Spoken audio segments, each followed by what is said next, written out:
et bienvenue dans une nouvelle vidéo sur la classe de Fleur. Aujourd'hui, on va essayer de se mettre au clair sur les différentes classes grammaticales. C'est parti!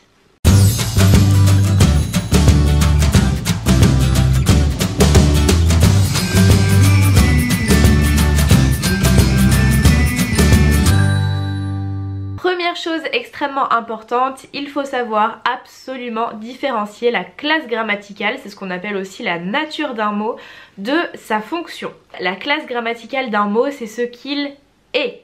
Ma nature à moi, jusqu'à preuve du contraire, c'est d'être femme. Cette nature, elle ne change pas. Alors oui, je te vois venir, tu vas dire mais si, on peut changer, si. Non. Un verbe reste un verbe, un nom reste un nom, ça ne change jamais. La fonction, en revanche, est ce que le mot fait dans une phrase. Elle peut donc varier en fonction de la relation d'un mot avec les autres mots de la phrase. Ma fonction, aujourd'hui, devant cette caméra, c'est d'être youtubeuse. Demain, quand je retrouverai mes élèves, ça sera d'être prof. Et si j'avais 3 enfants à la maison, en rentrant le soir, ma fonction serait d'être maman.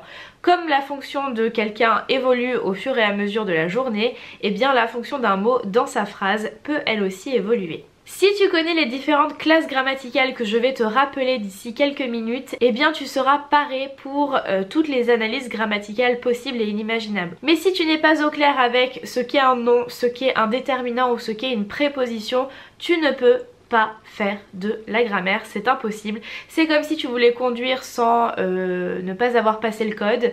Ça peut fonctionner, mais il y a forcément un moment où tu vas griller un stop et où ça va quand même pas très bien se passer.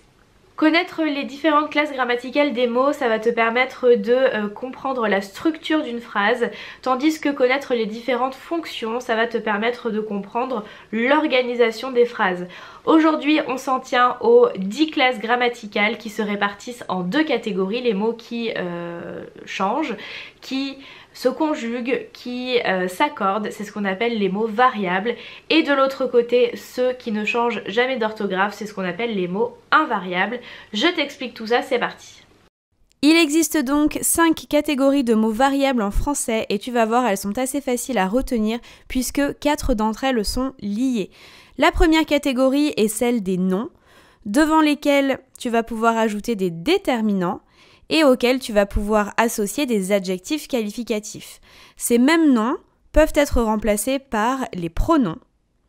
Et il ne te reste plus qu'une seule catégorie à rajouter, celle des verbes. Je ne rentre pas aujourd'hui dans le détail des différentes catégories puisque ce sera l'objet de futures vidéos. Si tu as besoin d'un petit coup de pouce pour te rappeler des natures de mots variables, je te propose d'apprendre par cœur les 2 phrases suivantes. Le mauvais élève triche, tu as ici un déterminant, un adjectif, un nom et un verbe, et tu peux remplacer tout le groupe nominal par un pronom, ce qui fait que tu as en 2 phrases seulement les 5 classes grammaticales de mots variables. Il y a de nouveau 5 classes grammaticales pour les mots invariables cette fois. Je rappelle que ce sont ceux qui ne changent jamais d'orthographe, les interjections, les prépositions, les adverbes, les conjonctions de coordination et les conjonctions de subordination. Il y a un peu plus de choses à retenir sur les mots invariables que sur les mots variables, donc je vais revenir dans une autre vidéo sur les adverbes et les conjonctions de subordination, mais en attendant, voici 2-3 pistes pour t'aider avec les interjections, les prépositions et les conjonctions de coordination. Les interjections sont tous les petits mots qu'on trouve dans les bandes dessinées et qui se terminent toujours par un point d'exclamation. Donc ça va être tous les petits mots du type bam, boum, aïe, crac, etc. Pour t'aider à retenir quelques prépositions, je te propose la phrase suivante. Adam part pour Anvers avec 200 sous sûrs. Et la fameuse liste des conjonctions de coordination est elle aussi à savoir par cœur, mais où est donc Ornicart? Et bien voilà, j'espère que tu es maintenant au clair avec ce qu'est une nature et ce qu'est une fonction, et que tu es maintenant capable de reconnaître les 5 natures de mots variables et les 5 natures de mots invariables. Ne t'inquiète pas, on reviendra sur chacune de ces classes grammaticales, chacune de ces natures dans des prochaines vidéos, mais cette vidéo d'introduction était vraiment essentielle et si tu es au clair avec ça, tu as déjà gagné beaucoup. Comme d'habitude, si la vidéo t'a plu, n'hésite pas à la liker, à la partager et à t'abonner à la chaîne si ça n'est pas déjà fait.